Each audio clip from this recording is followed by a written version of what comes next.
வேண்டிய பொருள் தருவார். அதே சமயத்தில் நல்ல சிறந்த அறிவும் தருவார்.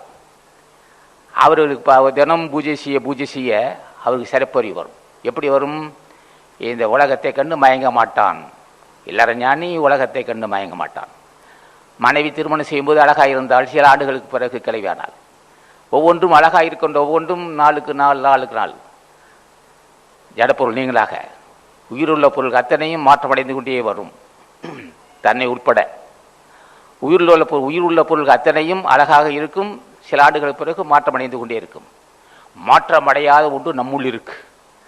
அதை புரிந்து கொண்டு அதோடுவே வாழ்க்கை நடத்தி கொண்டவன் யாரோ அவன்தான் சிறந்த அறிவாளி, அவன்தான் ஞானி. அந்த வாய்ப்பை பெற்றவர்கள் தான் ஞானிகள். அப்போ அகசான அகச்சேரி கேட்கிறான், இளம் இருக்கும்போதே உன் திருவடியை பற்றிக்கொள்ளும். காலம் இருக்கும்போதே இளம் இருக்கும்போதே உன் ஆசி பெற்றுக்கொள்ள வேண்டும். அப்போ என்ன செய்யணும்? இளம் இருக்கும்போது புண்ணியம் செய்து கொள்ள வேண்டும். அதான் ராமலிங்கம் சொன்னார். ஜீவகாருண்ய உலகத்தின் நோக்கமே இளம் இருக்கும்போதே செய்து கொள். முதுமை இருந்தால் ஒன்றால் செய்ய முடியாது. இளம் இருக்கும்போதே மனை மக்கள் துணை இருக்கும்போதே விருந்து உபசரிக்க வேண்டும். ஏழை எளிய மக்கள் பசியாற்ற வேண்டும். இளமை இருக்கும்போதே பொருள் ஈட்ட வேண்டும்.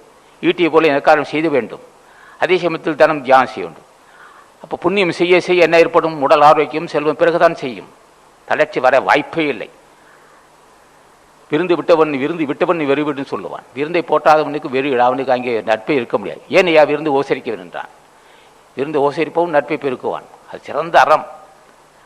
நட்பை பெருக்குவதற்கு விருந்து உபசரிப்பவன் சிறந்த அறிவாளி, அவன் ஞானின்னு சொல்லலாம்.